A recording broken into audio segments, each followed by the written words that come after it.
kemenangan pada minggu ini. Amin. Saya yakin Bapak Ibu sekalian, di dalam ibadah, dalam doa, dalam penyembahan, Tuhan hadir.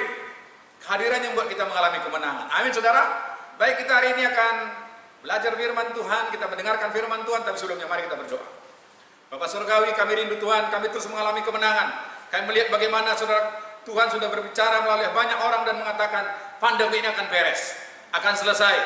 Tapi kami rindu Tuhan, kami bukan hanya melewatinya, tapi kami akan menjadikan ini berkat, menjadi waktu yang baik bagi kami untuk menikmati penyertaan dan penyertaan-Mu yang luar biasa.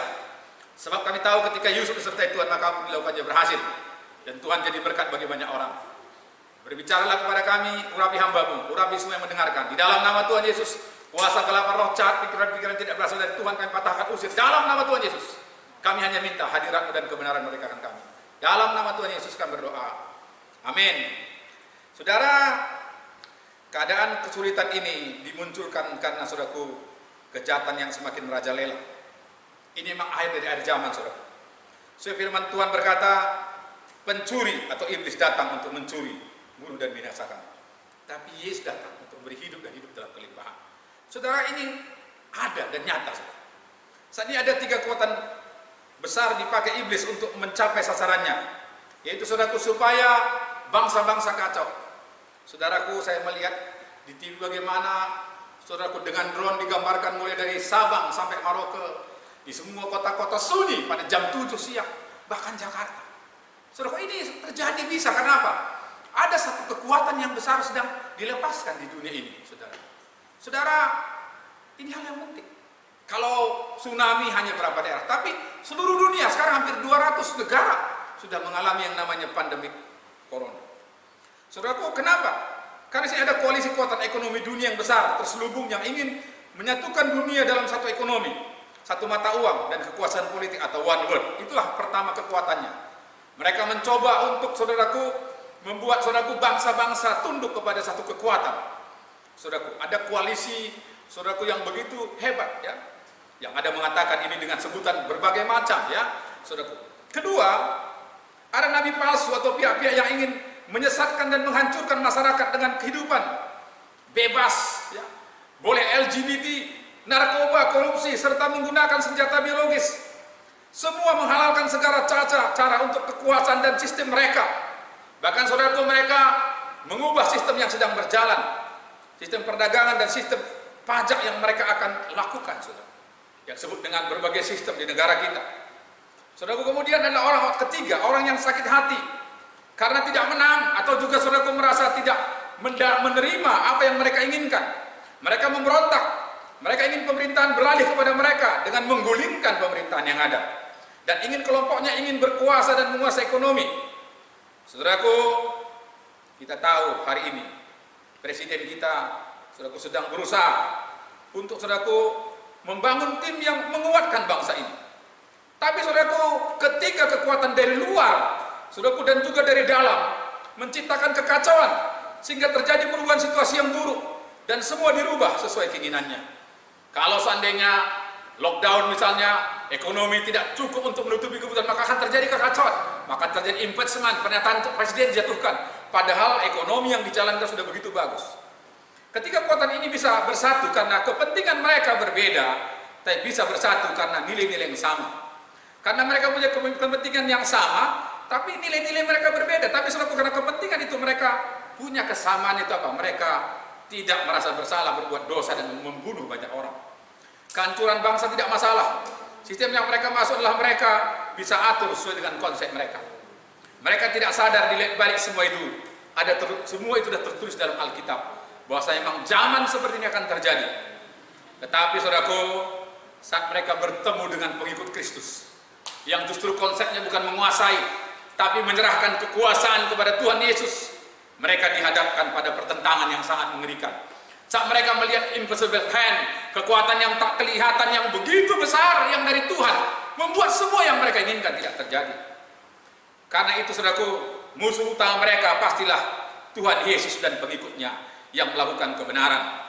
Sebab firman Tuhan dalam Yohanes 10:10 berkata, pencuri iblis datang hanya untuk mencuri dan membunuh dan membinasakan. Tapi aku, Kristus, datang supaya mereka punya hidup dan mungkin dalam segala kelimpahan. Kehadiran Kristus dan pengikutnya, saudaraku, membuat saudaraku mereka merasa ada kekuatan besar yang menentang mereka. Untuk kita tetap kuat serta dalam menjalani hidup ini tak berkemenangan adalah menjadikan Kristus sebagai pelindung, gembala, juru selamat dan Tuhan kita. Saudara tahu, ketika kita menjadikan Yesus sebagai juru selamat dan Tuhan. Jadi Bapak Ibu, kita sudah melihat bagaimana ayat firman Tuhan ini tadi, Yohanes 10 ayat 10, adalah ayat yang kontradiksi. Karena apa? Dikatakan pencuri, iblis datang hanya untuk mencuri, membunuh, membinasakan. Sementara aku atau Kristus datang supaya mereka punya hidup dan punya dalam segala kelimpahan. Kristus membawa orang supaya tidak hancur, tapi adalah kelimpahan, mengalami berkat, saudaraku. Kehadiran Kristus dan pengikutnya merupakan pertentangan yang besar bagi mereka. Untuk itu, saudara, makanya saya tegaskan kembali, untuk menjalani hidup tetap berkemenangan dan dalam kondisi seperti ini adalah kita menjadikan Kristus sebagai gembala kita yang agung, saudara, dan menjadi pelindung dan juru selamat dan Tuhan bagi janji kita. Tuhan adalah kurios, penguasa tunggal dalam hidup kita, dalam keluarga kita, dalam bangsa kita, saudaraku. Sesuai janji firman Tuhan, kalau kita hidup dalam Kristus, saudaraku, maka kebenarannya akan berikan kita. Kita lanjutkan dengan Yohanes 10 ayat 11 dan 12, dikatakan demikian. Akulah gembala yang baik. Gembala yang baik memberikan nyawanya bagi domba-dombanya. Sedangkan seorang upahan yang bukan gembala dan yang bukan pemilik domba-domba itu sendiri, ketika melihat serigala datang, meninggalkan domba-domba itu, lalu lari sehingga serigala itu menerkam dan mencerai-beraikan domba-domba itu. Saudara, di sini bisa kita lihat, saudara, kalau Yesus rela memberikan hidupnya untuk kita, maka dia juga, saudara, tidak akan memberikan hidup kita diberikan kepada, saudara, iblis, pencuri. Bahkan di dalam Yohanes 10 ayat 27 dan 28 dia tegaskan kembali. Saudara, ini ayat penegasan dari dialah gembala kita yang agung, dikatakan di Yohanes 20 ayat 27 dan 28, demikian firman Tuhan. Domba-dombaku mendengarkan suaraku, dan aku mengenal mereka, dan mereka mengikut aku. Dan aku memberikan hidup yang kekal kepada mereka, dan mereka pasti tidak akan binasa sampai selama-lamanya, dan seorang pun tidak akan merebut mereka dari tanganku. Nah, saudara, ini hal yang penting bagi kita. Saudara, sekarang ini jadikan Yesus sebagai gembala kita, sebagai pelindung kita. Kita itu sebabnya waktu stay home, waktu seperti ini, mari kita terus berdoa dan berkata, Yesus, Kaulah gembala yang baik, Kaulah yang menuntun aku, Kaulah yang membimbing kami. Saudara, penggembalaan dari Kristus dan firman-Nya itu yang buat kita akan mengalami kemenangan, akan diberikan hikmat, diberikan pengertian, saudaraku. Mungkin kita berkata saat ini adalah lembah yang kelam, kondisi yang sulit. Bahkan ditegaskan dalam Mazmur 23, saudaraku, bagaimana kalau kita jadikan, saudaraku, Tuhan gembala kita. Mazmur 23, 4 dan 5 katakan, sekalipun aku berjalan dalam lembah kekelaman, aku tidak takut bahaya, sebab Engkau besertaku. Gadamu dan tongkatmu itulah yang menghibur aku. Engkau menyediakan hidangan bagiku di hadapan lawanku. Engkau mengurapi kepalaku dengan minyak, pialaku penuh melimpah. Saudaraku, ini saudaraku membuktikan bahwa selama anak Tuhan, dalam penggembalaan Tuhan, dalam kebenaran firman Tuhan, kita bisa mendengar suaranya, dan kita akan dilindungi oleh Dia. Kalau saudaraku, Dia akan memberikan keberanian dan kekuatan bagi kita, saudaraku. Saudara, ini penting sekali. Makanya, saudaraku, mari kita tetap dalam penggembalaan Tuhan. Kita tetap mengacu kepada firman Tuhan, firman-Nya pelita bagi kita, kayak kita terang bagi jalan kita. Saudaraku, ini dibuktikan, saudara, ketika masa sukar sekalipun, saudaraku, penguasa-penguasa mencoba untuk menjatuhkan orang percaya, sesudah mereka menjadi gereja awal. Di dalam Kisah Para Rasul 4, saudaraku, Tuhan menolong mereka. Saudara, kalau saudara belajar dalam Kisah Rasul 4 ayat 23 sampai 26, saudaraku, di sana 23 sampai 35, saudara bisa baca di rumah. Bagaimana mereka, saudaraku, tetap dalam naungan Tuhan, berdoa minta hadirat Tuhan. Sekalipun, saudaraku, waktu itu para rasul ditangkap, tapi mereka, saudaraku, tidak takut. Mereka tetap berdoa, dan akhirnya, saudaraku, Tuhan menyatakan mujizat ketika mereka berdoa, saudaraku. Tempat mereka berdoa goncang, saudaraku. Dan apa yang terjadi? Saudaraku, dalam firman Tuhan itu, kalau saudara baca di rumah, ayat 23 sampai 35 dikatakan, saudaraku, mereka tetap menginjil, mereka tetap memberitakan kabar baik. Hari-hari ini kita perlu beritakan kabar baik, saudaraku.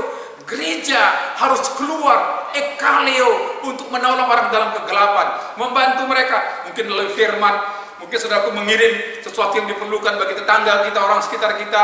Karena saudaraku mereka memerlukan jawaban bagi apa yang diperlukan.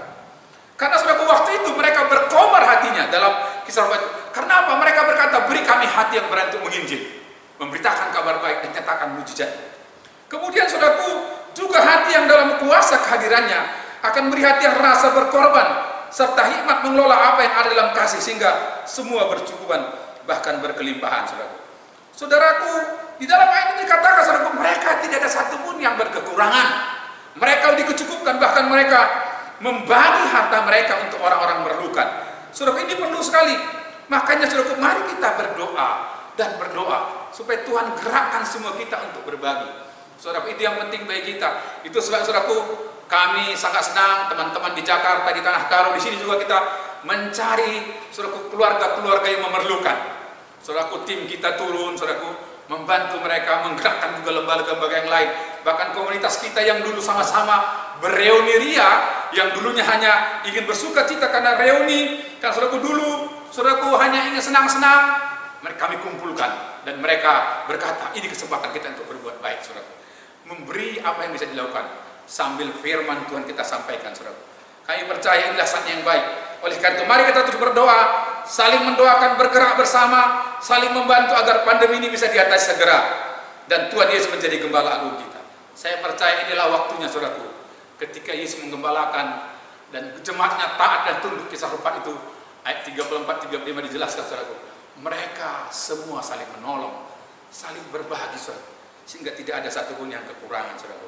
Sebab itulah yang Tuhan inginkan bagi kita. Ada keberanian untuk melakukan hal yang luar biasa, saudaraku. Itu yang penting bagi kita, saudaraku. Kisah Rasul itu berkata, saudaraku, dikatakan, sebab tidak ada seorang pun yang berkekurangan di antara mereka, karena semua orang mempunyai tanah atau rumah, menjual kepunyaan itu, dan hasil penjualan itu mereka bawa dan mereka letakkan di depan kaki rasul-rasul, lalu dibagi-bagikan kepada setiap orang sesuai dengan keperluannya.